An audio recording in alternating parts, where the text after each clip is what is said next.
안녕하세요. 우리가 그동안 알코올 의존의 여러 가지 주제를 가지고 그동안 공부를 해왔는데요. 오늘은 알코올 의존의 회복에 대해서 공부해 보려고 합니다. 이 강의를 위해서 전 연세대학교 신정호 교수님 나와주셨습니다. 안녕하세요, 교수님. 안녕하세요. 이 보고 계시는 분들께 소개 좀 부탁드립니다. 저는 연세대학교 원주국과대학에서 주로 중독, 그중에서도 알코올 의존에 대해서 주로 진료를 해왔습니다. 그래서 거의 한 30년 가까이 이 분야에서 일하는 동안에 회복의 그런 사례를 경험하면서 느낀 바를 오늘 말씀드리고자 합니다. 아마 주제가 주제이니만큼 보고 계시는 분들의 기대치가 막 올라가고 있을 것 같은데요. 오늘 좋은 강의 부탁드립니다, 교수님. 알코올 의존 회복을 위해서 제일 기본은 이 질환이 이 알코올 의존이라는 문제가 이 질환, 병이라는 것을 이제 자각하는 게 제일 중요하다고 생각합니다. 우리가 병 그러면 흔히 이제 신체적 질환인 질병을 주로 얘기를 하게 되는데 이제 알코올 의존과 같은 이런 병은 어떤 신체 부위의 문제만이 아니라 인간 행동의 문제라서 이제 질환이라고 하는 게 옳을 것 같습니다. 그래서 단지 생물학적인 어떤 병태 생리적인 현상을 교정하는 또 그 문제를 관리하는 것으로는 너무나 부족하고 이제 인간의 모든 측면, 생물학적인 거, 정신적인 거, 사회적인 거 이런 거의 모든 측면을 다 망라해서 이 문제를 이제 변화시키려고 하는 그런 노력이 이제 필요한 게 이 병이라고 할 수 있습니다. 이제 질환이라 할 때 이걸 전체적으로 보자면은 제가 적어도 느끼기에는 그 사람의 삶에서 모든 면이 불균형이라든가 또 살아가면서 자기가 없는 거예요. 그 중독의 대상이 되는 뭐 술이라든가 마약이라든가 게임이라든가 이런 것만 있지 자기가 없는 거예요. 그런 동안 자기를 잊어버리거든요. 그래가지고 삶이 전반적으로 너무 피폐해지고 이런 게 이제 알코올 의존의 핵심이 아닌가. 뭐 술의 양을 얼마나 자주 뭐 이런 걸로 이제 넘어서가지고 그래서 이제 그렇게 저는 규정하고 싶고 그런 뜻에서 이제 알코올 의존이라는 병은 인생 질환이다 이렇게 이제 흔히 제가 얘기를 합니다. 그래서 이제 알코올 의존이 생물학적으로 신체적인 문제도 있고 심리적으로 정신적인 문제도 있고 사회적인 문제도 있는데 이제 신체적인 문제는 뭐 온몸에 영향을 끼치지 않는 데가 없습니다. 그렇지만 그 중에도 제일 핵심적인 문제는 뇌에 대한 영향 때문에 이제 제일 문제라고 생각하거든요. 아마 보고 계신 분들은 간이 아니고 뇌가 가장 큰 핵심인가 하고 반문하시는 분들도 계실 것 같아요. 그러니까 이거 질병으로 보면 간이 제일 큰 문제인데 질환으로 본다면은 이제 뇌가 나는 제일 큰 문제라고 생각하고 실질적으로 간보다 뇌가 중요하지 않습니까? 우리의 인간성을 구성하는, 네, 우리를 우리답게 하는. 근데 우리가 이제 또 일반인들이 잘못 아는 것은 뇌의 문제다 그러면 흔히 이제 수족이 마비되고 하반신 불수, 뭐 반신 불수 이런 걸로 운동 능력을 가지고 뇌 기능을 얘기를 하거든요. 얼마나 자유롭게 몸을 움직일 수 있느냐. 그렇죠. 노동을 얼마나 할 수 있느냐, 일을 얼마나 할 수 있느냐 이걸 가지고 뇌의 제일 중요한 능력이라고 생각하는데 제가 보기에는 더 중요한 건 감각 능력입니다. 감각. 우리가 보고 듣고 냄새를 맡고 그래서 외계를 파악하고 그 파악한 정보를 가지고 내가 제대로 지각하게 되고 그래야 제대로 알아야 제대로 대응을 하고 그런 다음에 노동하고 운동하는 능력이 필요한 거지 그 능력이 이제 운동 2차적인 거라고 생각이 되거든요. 근데 주로 이제 알코올이 뇌 영향 때문에 문제는 나중에는 물론 운동 능력도 문제가 되지만은 주로 이제 감각 능력을 훼손당하니까 모든 문제가 시작이 된다고 생각하는 겁니다. 지각을 하고 지각들을 제대로 해서 인식을 하고 인식을 해야 이제 파악을 하고 그래야 거기에 대한 어떤 대처 방법을 생각하고 이런 식으로 순서가 진행이 될 텐데 그 감각부터가 왜곡이 되거나 부족하다면은 그 다음은 뭐 뻔한 거지요. 판단으로 이르기까지 우리가 외부의 세계들을 느끼고 듣고 하는 이런 과정들을 통해서 판단까지 가게 되는데 그 그렇죠. 첫 단계부터가 일단 문제가 생기기 시작한다. 그렇죠. 예. 그래서 우리는 그런 판단을 하고 느끼고 이런 게 다 이제 감정적 어떤 감정적인 걸 누리게 되는데 제일 기본이 감각인 거죠. 영화를 보고 슬프다든가 기쁘다든가 그런 게 다 감각기관을 동원해서 우리가 누리는 즐거움 아니겠어요? 근데 알코올 의존 환자는 그런 걸 못 누리고 사는 거죠. 삶의 중요한 것들을 느끼지 못하고 그렇죠. 예, 판단하지 못하고 하는 일들이 종종 생기겠네요. 그렇죠. 종종이 아니라 일상적이죠.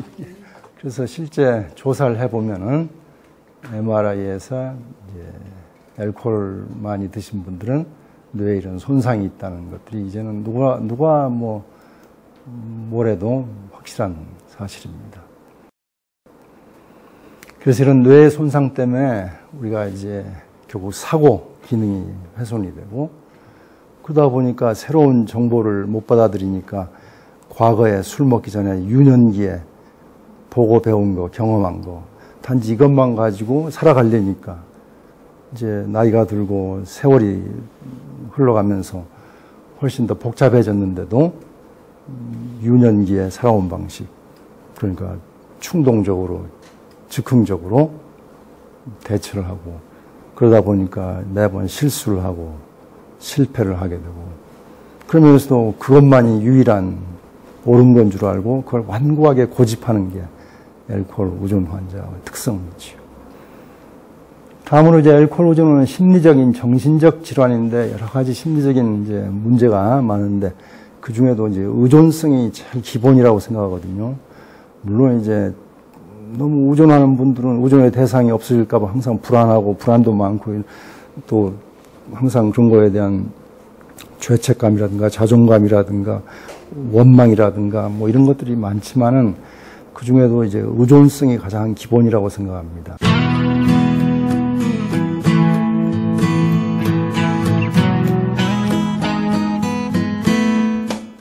내가 없기 때문에 그래서 뭔가에 의존을 해야 되는데 그 의존의 대상이 이제 어떤 지식, 기왕에 자기가 알던 것, 고정관념 또는 이제 의지력 그래서 아주 의지의 한국인 뭐 그러면 굉장히 그런 걸 아주 좋게 보지요. 또 권력, 권위, 지위, 또 타인의 평판, 또 다수의 집단, 연고, 또 이제 돈, 일, 이런 모든 거에 비교적 의존을 하게 되고 그런 걸 중요하게 생각하게 되죠.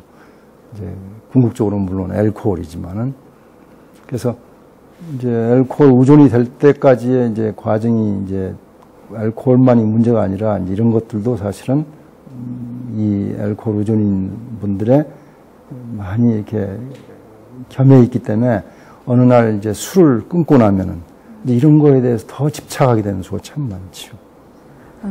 알코올 의존이 있으신 분들이 의존성 자체의 심리적인 문제를 가지고 있기 때문에 나중에 알코올에 의존해서 떠나려고 이걸 단주를 하게 되더라도 네, 이런 그렇죠. 다른 것들에 집착하는 그렇죠. 문제가 생길 수 있어요. 그래서 이제 회복을 얘기할 때 단지 술만 끊어가지고는 잘 안 되더라는 얘기예요. 결국 이런 의존성까지를 다 파악하고 이런 걸로부터도 좀 자유로워져야 되는데 이런 거에 매이니까 자꾸 문제가 되지. 그래서 단지 알코올 문제 회복이라는 게 단지 술만 끊고 있으면 당연히 회복되고 그런 건 아니라는 걸 좀 기본 이런 데 있는 겁니다.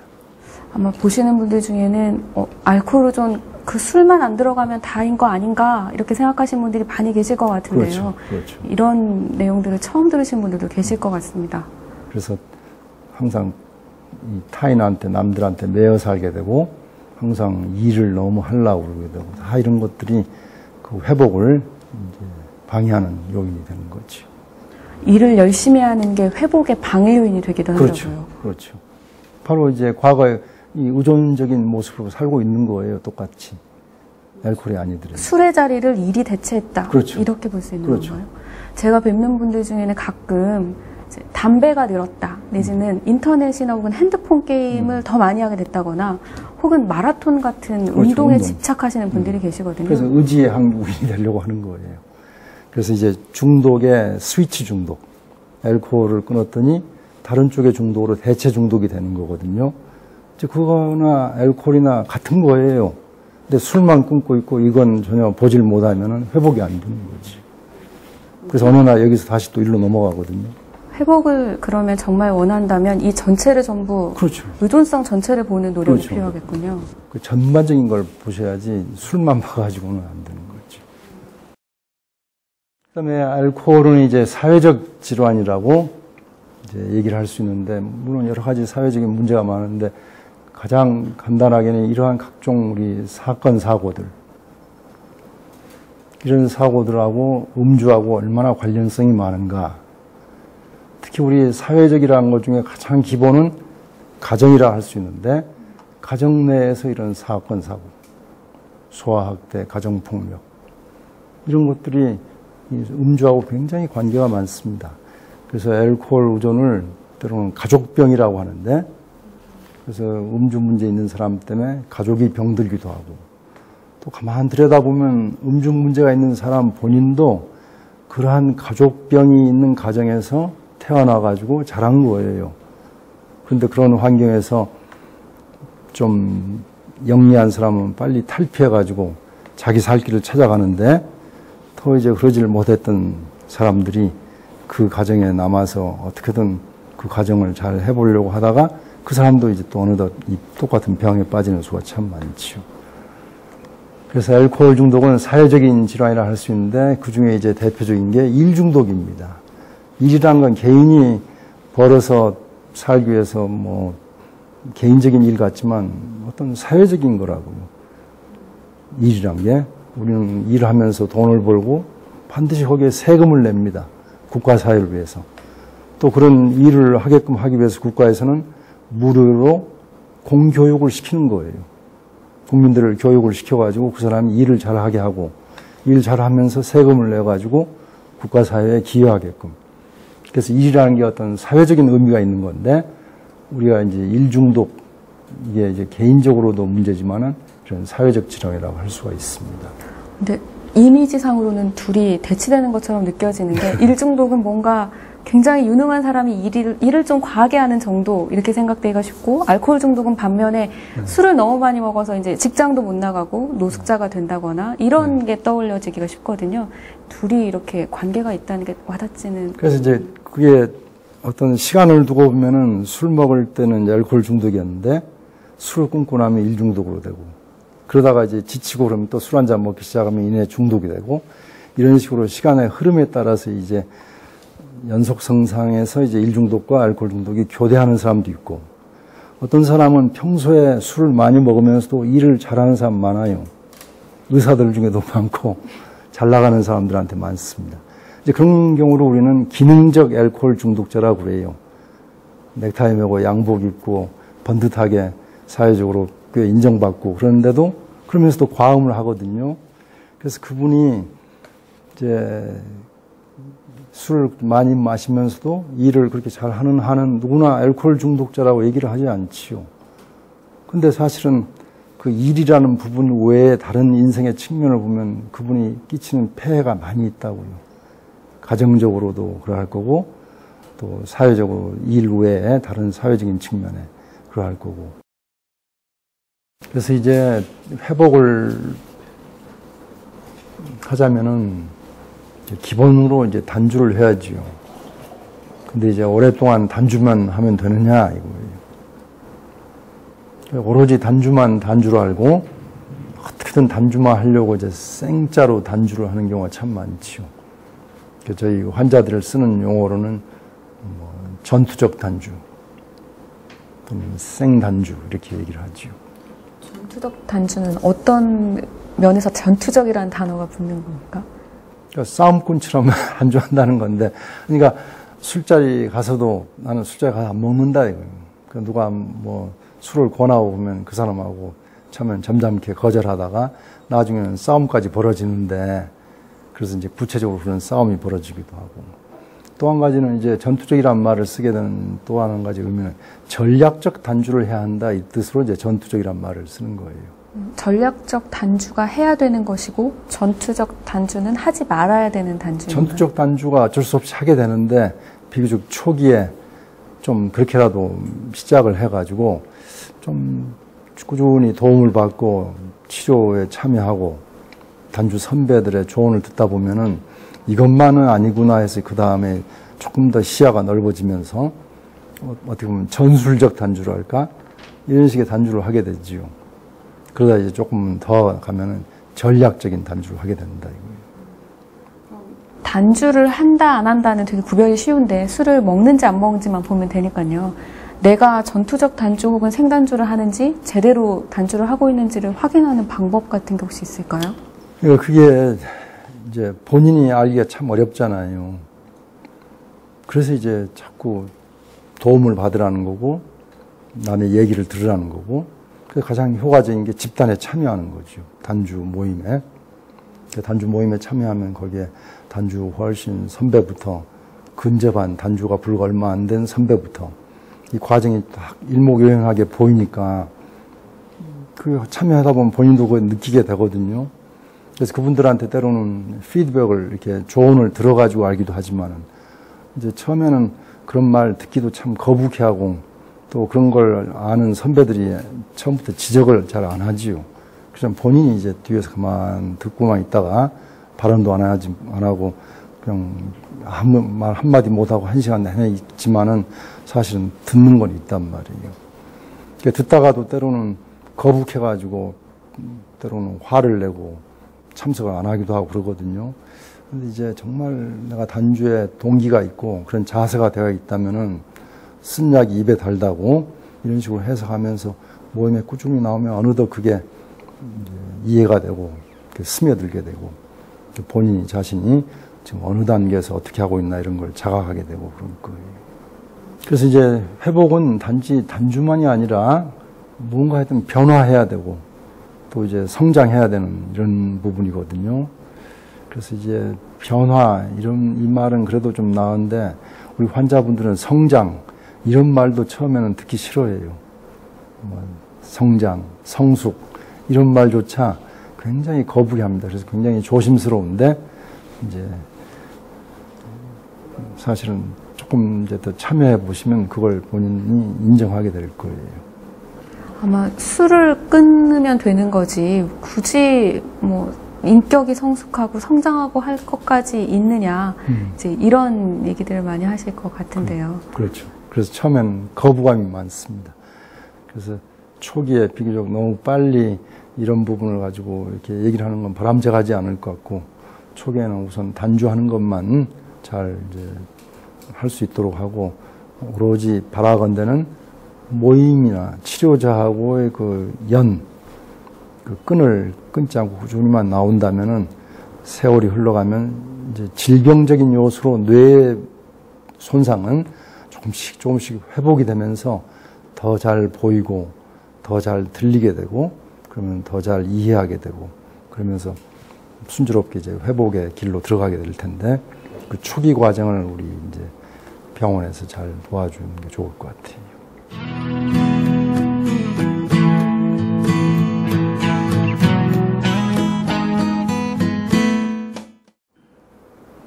그래서 단주는 회복을 위해서 반드시 필요하지요. 그렇지만 온전한 회복을 위해서는 단주만 가지고는 충분치 않다. 그래서 이제 온전한 회복을 위해서는 그 이후에 이제 뭔가 더 투입이 필요한데, 그래서 이제 어떤 이제 알코올 분야의 이제 단체에서 이제 이렇게 인위적으로 이렇게 해놓았지요. 초기 단주는 한 1년 이내까지, 그다음에 유지기를 한 5년까지, 안정적 단주를 이제 한 5년 넘어가면은 이제 안정적 단주라고 했는데, 이제 초기 이 시기의 회복에 대해서 이제 물론 회복이 가장 첫 단계겠지요. 근데 이때 너무 회복에 대한 깊은 개념을 자꾸 너무 일찍 이렇게 강요하다 보면은 환자가 많이 힘들어하고 따라오지를 못하고 그럴 것 같아요. 초기 단계인 분들한테는 가장 현실적으로 무엇을 생각하는 게 가장 중요할까요? 가장 초기엔 단주죠, 뭐. 제일 먼저 단주를 하고 그 다음에 치료를 받는 수진 태도, 진료를 꾸준히 받는 것. 근데 이제 많은 경우에 중간에 이제 진료를 본인 임의로 중단하는 경우가 많잖아요. 근데 그때 이제 더 길게 치료받아야 된다는 이 병에 대한 이해를 깊게 해가지고 치료진이나 단주의 선배 동료들을 믿고 꾸준히 이렇게 인연을 맺고 좀 해볼 필요가 있죠, 이 초기에. 초기 분들은 일단 술을 먹지 않고 장기적인 관점에서 치료를 계속 받을 준비가 돼서. 준비를 하는 것이 가장 중요하다. 그래서 이 시기가 되면 이제 좀 이제 그런 거에 대한 이해가 깊어지니까 이제 좀 이어져 가기가 쉬울 거예요. 근데 초기에는 대부분이 너무나 많은 환자가 불과 얼마 사이에 탈락이 되는 경우가 너무 많죠. 저는 술을 끊는 것만으로도 벅차다, 그렇죠. 이렇게 느끼실 것 같아요. 그래서 이제 전략적인 접근을 얘기를 하게 되는데, 술이 끊기에만도 너무나 벅찬 환자한테 회복의 마지막 단계 그런 걸 너무 강조하다 보면은 본인은 남보다 더 못하는 것 같고 또 너무 따라가기 어렵고, 그러니까 이 시기에 이 환자는 많이 도움이 필요한데 누가 제일 많이 도와줄 수 있는 사람이 있겠습니까, 이때? 초기예요. 초기에. 가족들? 저는 가족이라고 생각합니다. 그래서 이 초기의 이 앞단계가 사실은 가족이라고 생각해요. 가족 치료가 사실은 이 환자가 단주하기 전에 더 많이 이루어져야 한다고 생각하거든요. 근데 많은 환자의 가족들도 사실은 가족병이라고 한 듯이 환자인 경우가 많거든요. 환자에 준해서. 근데 그분들은 이 환자를 술 끊게 한다고 해결사적으로 사는 동안에 대신 문제를 해결해주는 동안에. 그렇죠. 자기 자신이 일중독이에요. 보호자가. 또 다른 중독의 중독자라고 희생자이기도 하지만 그분도 본인이. 그래서 그분들이 나는 문제라는 인식이 전혀 없는 거예요. 그래서 이 환자는 어차피 너무나 심하니까 아직 이해도 잘 안 되고 그러잖아요. 근데 보호자는 일중독인 대신에 술을 안 먹는다 이거예요. 그러면 뇌손상은 비교적 덜 한 거 아니에요. 그렇다면 더 쉽게 이해하는 거 아니에요. 그래서 빨리 그것만 이해가 되면 가족 치료에 참여하면은 더 그 이해의 수준이 깊어지거든요, 빨리. 그래서 훨씬 더 환자를 초기에 효과적으로 도와주게 돼요. 초기에는 가족들도 치료에 동참하려고 하는 노력들이 동반이 되어야 되겠네요. 그렇죠. 사실은 환자의 치료 초기 이전 단계, 가족 치료가 더 먼저 돼야 한다 할 정도로 가족이 난 중요하다고 생각합니다. 유직이나 안정기에 계신 분들은 또 좀 전략이 달라질까요? 이때는 오히려 더 이제 순조롭죠. 이제 확실하게 치료진이라든가 단주 동료 선배들하고 이 관계만 만들어지면은 그 다음에는 비교적 수월한 것 같아요. 이때까지가 이제 관건이죠. 이때까지. 초기를 잘 넘기는 그렇죠. 것이. 그래서 단지 단주만이 아닌 무언가가 더 필요한데 이제 그걸 어떤 단체에서는 개인의 건강과 어떤 시민성으로 얘기를 하는 사람도 있습니다. 그래서 개인의 건강은 이제 신체적 건강 물론이고 정신적 건강 그리고 안녕 상태. 그 다음에 이런 자기 삶이 좀 더 주도적이라 되겠다. 가지고 있는 능력을 더 발휘하려고 노력해야 되겠다. 가정과 사회에서 제 역할을 해야 되겠다. 나아가서는 시민의식과 공동체와 사회에 갚는 것. 이런 걸로 이렇게 정의를 한 그런 알코올 분야의 단체의 어떤 조직에서 이런 걸 소개한 경우도 있습니다. 그래서 제가 이 경우에 예를 하나 들고 싶은 게 베티 포드 센터라는 알코올 중독 전문 병원으로 유명한 기관입니다. 미국의 미국 서부에. 예. 그래서 베티 포드는 엘리자베스 포드인가요? 그 미국 34대 대통령 포드 대통령의 부인이에요. 그래서 그분 이름을 따서 베티 포드 센터라고 하고 이런 병원이 이렇게 되어 있습니다. 그래서 이 자기 남편이 대통령일 때 대사로 나왔던 친구의 기부자 파이어스톤이라는 사람이 기부한 건물도 있고 듀퐁에서 기부한 건물도 있고 이런 아주 전문 병원으로 유명합니다. 엘리자베스 테일러라든가 린제이 로한 같은 사람들이 여기에다 입원하고 그랬어요. 그래서 베티 포드 병원인데 이분이 알코올 중독이었어요. 대통령 부인이었던 사람. 영부인이. 그래서 이분이 샌디에고의 미군 해군 기지 병원에 입원한 겁니다. 거기에 입원해가지고 치료를 받고 술을 끊고 나서 그걸 개인적인 칩으로 비밀로 하는 게 아니라 미국의 공익을 위해서 자기가 알코올 중독이었다라고 하고, 또 이분이 유방암이라는 것도 이제 유방암을 알았는데 내가 유방암이다라고 알린 거예요. 근데 대통령 부인의 병을 알린다는 건 비밀이잖아요. 근데 그렇게 함으로써 미국 시민들이 유방암 조기 검진에 대해서 의식을 깨게 한 기여를 한 거거든요. 그래서 이분이 이제 알코올 중독에 대해서도 좀 병원을 만들고 이런 것들이 공익적인 그런 활동을 한 거죠. 아까 그게 시민의식, 시민성 이런 걸 얘기한 게 아마 이런 게 아닌가 싶습니다. 포드 대통령. 그래서 회복은 이 균형감을 회복하는 거고 또 자기를 다시 찾는 거이기도 하고, 그래서 온전한 삶을 이제 사는 게 회복이라고 또 얘기하고 싶습니다. 그래서 의존적이던 사람이 자율적인 존재로, 늘 불안이 많던 사람이 확신과 그런 용기를 갖고, 미숙했던 사람이 더 성숙해지고, 인생의 목표가 없었던 게 인생의 의미를 찾게 되고, 이런 식의 이제 자기 회복, 그래서 온전한 삶을 사는 게 저는 회복이라고 정의하고 싶습니다.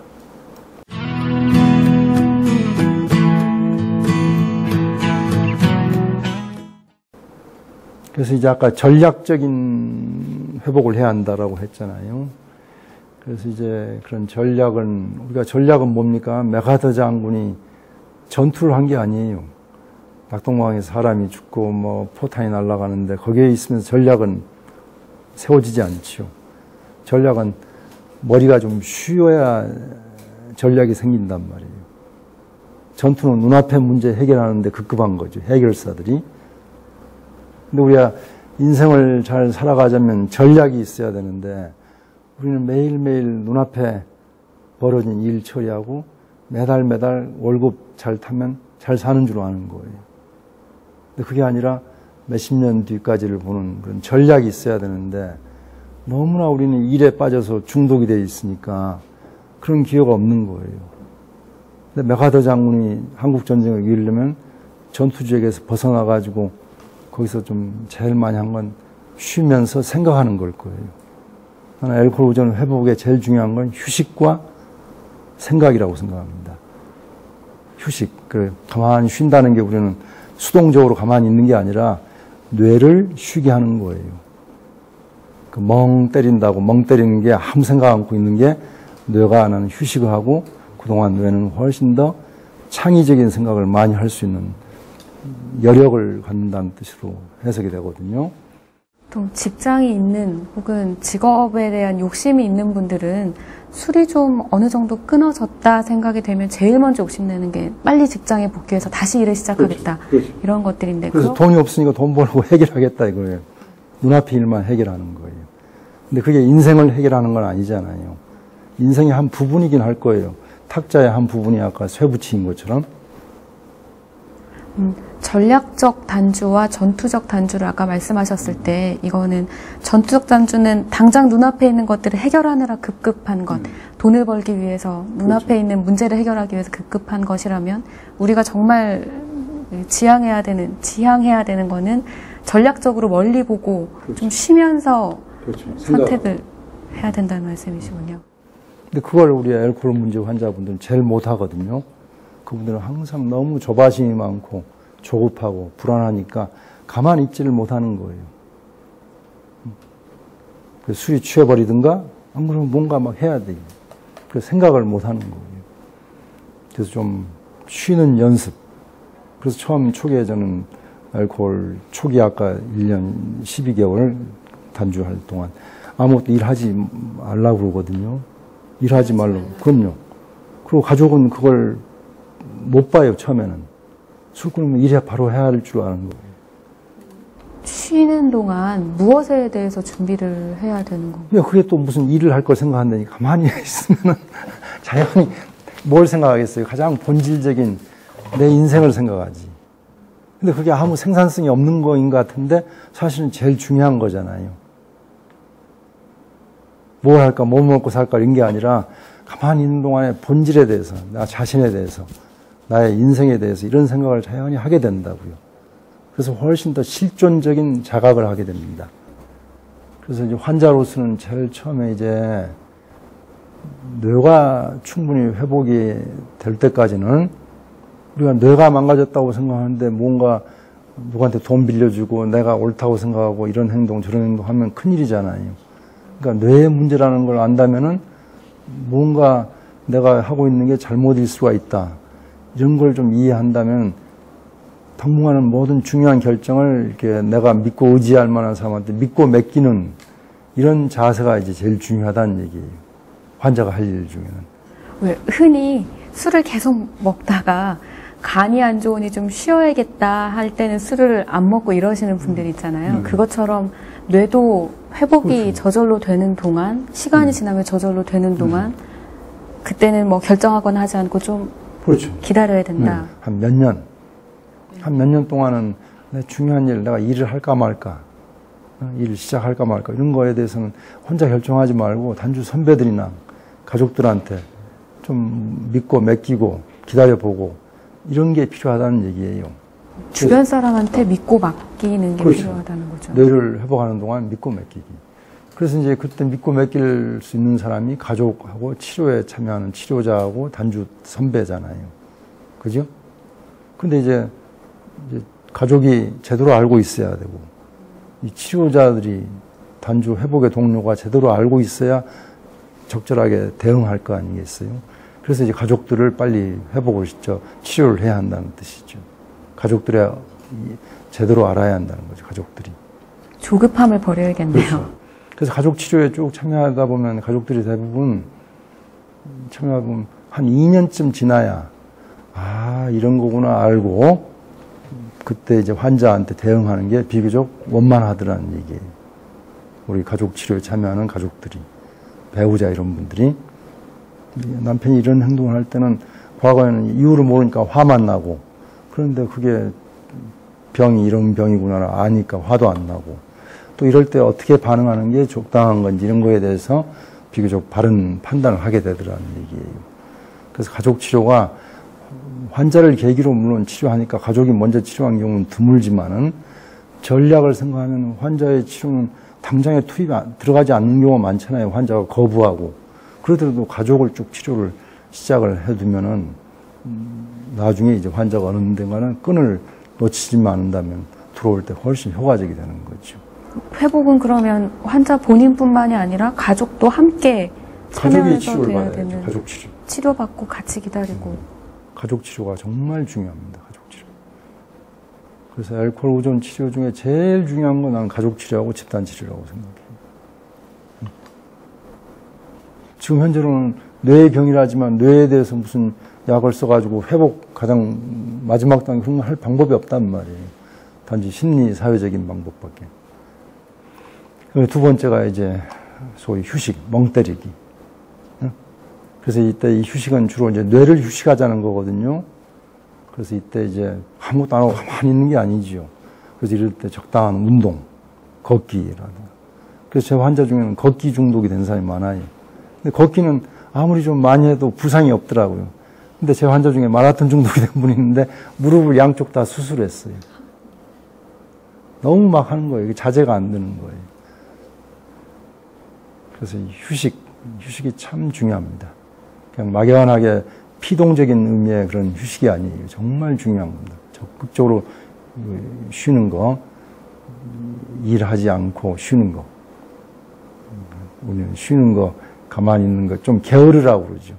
게으르기를 연습. 이머당에 제가 얘를 소개를 하고 그러거든요. 이머당의 수필 중에 보면 게으름에 대한 아주 그 미덕, 게으름의 미덕이 있다고요. 근데 우리 알코올 의존 환자들은 뭐 전혀 그런 쪽은 생각도 못하죠. 부지런해하는 거, 이런 고정관념이 매어 있어요. 좀 게으르는 게 굉장히 중요합니다. 그래서 생각 연습. 생각을 좀 하는 거예요. 아무 일도 할 일 없이 가만히 있으면 생각 자꾸 하게 되잖아요.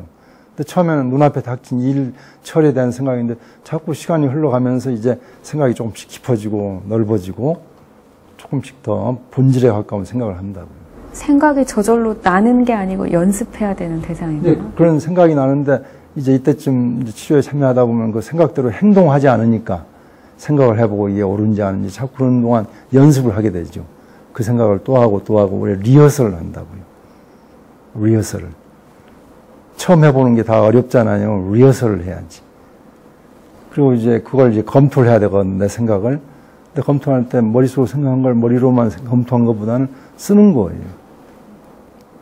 쓰는데 이제 그게 이제 일기일 수도 있고, 단주와 관련된 자기의 생각, 이런 걸 쓸 수도 있고, 그걸 자꾸 글쓰기를 하면 머릿속에 생각한 걸 쓰는 동안에 좀 정리도 하면서 써진 걸 다시 보는 동안 이렇게 되새김이 돼가지고 검토하게 되죠. 무엇에 대해서 글쓰기를 하면 될까요? 무엇든지 쓰는 거죠. 무엇든지. 그래서 이런 글쓰기를 본인이 혼자만 써놓고 있으면 뭔가 아무런 거기에 대한 반응이 없으니까 또 신이 안 나잖아요. 그래서 우리 홈페이지 같은데 쓰면 거기에 이제 다른 분들이 또 댓글도 쓰고 반응이 있잖아요. 그러면 더 재밌으니까 또 쓰게 되고 그런 사람도 있죠. 글쓰기. 글쓰기가 굉장히 중요하다고 생각합니다. 왜냐하면 이때는 남한테 말을 못해요. 표현을 못한다고요. 근데 글쓰기는 나 혼자 들을 수도 있고 쓰고는 끝내버릴 수도 있고 그러다가 조금 이제 자신감이 생기면 홈페이지에 이제 올리는데 홈페이지도 처음에 올릴 땐 굉장히 두려움이 많아요. 남들이 뭐 잣다리로 썼냐고 이렇게 욕할 것 같고 그러다가 이제 한번 이제 거기서 긍정적인 반응을 보고 보면 더 잘 쓰게 되고 그러다 이제 나중에는 이제 말로 하는 것까지 이제 표현을 연습하게 되죠. 그리고 이제 말로 처음에는 얘기를 하다가 내 얘기에 대해서 남들이 반응이 어떻게 나올지 모르니까 얘기를 그냥 폐쇄적으로 말을 해버린다고요. 딱 결정을 내리듯이 단호하게 그래. 남들이 더 말 꺼내지를 못하게끔. 왜냐면 그게 너무나 두려워가지고. 근데 나중에는 그 연습이 되면은 내 얘기를 하고 상대의 얘기가 나오게끔 여유 있게 이런 이제 생각 표현을 하게 됐죠. 그래서 그런 것들이 결국 면담이라든가 집단치료에 참여하면서 훈련하는 거거든요. 그래서 특히 이제 집단치료는 남들 하는 걸 자꾸 보니까 저렇게 해도 저렇게 반응할 때 뭐 다그치지 않고 괜찮구나 이런 걸 확인이 되어야 그 확신을 가져야지 얘기를 하게 되죠. 생각을 표현하는 것을 연습할 수 있는 곳 중에 하나가 집단치료. 그렇죠. 그래서 이제 어떻게 잘 살 것인가, 인생을 잘 살아야 된다고 생각할 때 이제 과거와 달리 이제 인생이 결국 시간인데 현재, 지난날은 매번 과거에 대한 후회, 원망, 또 다가올 미래에 대해서 불안, 맨날 이 두 가지에 매여 있었거든요. 과거에 대한 후회와 미래에 대한 불안. 그렇죠. 과거에 대한 후회, 그리고 원망. 아버지가 뭐 그랬다고 술 먹고 아버지가 어머니를 패고 맨날 이런 것만 기억나고 그래서 아버지를 막 죽이려고 하고 되고 막 원한을 품게 되고 그러고는 맨날 불안한 거.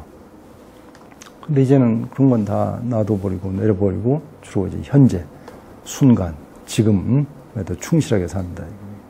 아까 생각 연습을 할 때 그 생각이 현재에 대한 생각을 많이 해야 된다라는 말씀이신가요?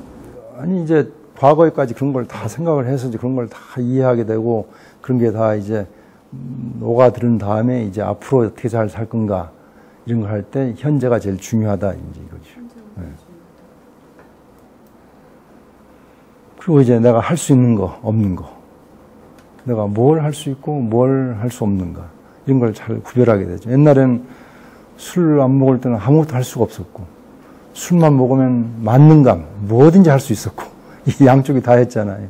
근데 이제는 할 수 있는 거, 할 수 없는 거. 그런 중에 이제 가만히 생각해 보면 우리 인간의 행동이 본능과 습관과 이렇게 지성 행동. 결국 인간 행동을 본능에 의해서, 습관에 의해서 우리가 머리로 생각하고 지성에 의해서 이렇게 하잖아요. 근데 보면 본능이 어떻게 할 수 없다 이거예요. 나의 본능적인 것, 이런 것까지를 내가 제어하려고 의지력을 발휘해서 막 단식을 하고 막 그랬잖아요. 근데 그런 건 이제 안 한다, 이거예요. 지성. 과거에는 내가 알고 있는 거 가지고만 하려고 했거든. 그래서 고정관념에 너무 매여가지고 이래야 한다. 이러지 않으면 안 된다. 너무 그게 강했다고요. 과거에는 당위. 근데 이제는 사실 인간의 지식이라는 게 그렇게 중요한 게 아니라는 걸 아는 거죠. 병을 통해서. 우리가 병에 대해서 아무리 안다고 병이 낫는 게 아니잖아요. 그잖아요. 그러니까 아는 건 한계가 있는 거지. 근데 우리 습관이란 건 내가 어떻게 할 수 있거든. 어렵지만 내가 할 수 있는 거잖아요. 그래서 이제 할 수 있는 거 주로 이제 습관, 생활 습관, 이걸 주로 내가 관리하려고 하는 거죠. 괜히 안 되는 본능을 어떻게 하려고 그러고, 또 영향력이 별로 없는 쥐꼬리만큼 아는 거, 이거 가지고 자꾸, 근데 단주 초기에는 자꾸 알코올 중독에 대한 책을 보고 막 알아가지고 하려고 그러잖아요. 근데 그런 건 별로 도움이 안 된다는 걸 자각하고, 이거에 치중을 하는 거죠, 습관. 회복을 위해서 노력하시는 분들께 응원의 메시지 한번 부탁드립니다. 알코올 의존은 오늘날 현대 어떻게 보면 나병이라 할 정도로 사회에서 부정적인 편견이 많고 또 나병처럼 낫기가 어렵다 이런 식으로 이제 되어 있습니다. 근데 사실은 알코올 의존 환자들은 가족들한테 어떤 가해자이기도 하지만은 사실은 피해자이기도 하고 그래서 어느 누구보다 도움을 필요로 합니다. 그래서 환자 본인은 도움받아야 된다고 생각하고 환자 보호자분들은 도움을 이렇게 줘야 한다는 기본 전제에 치료를 시작하면 좋겠습니다.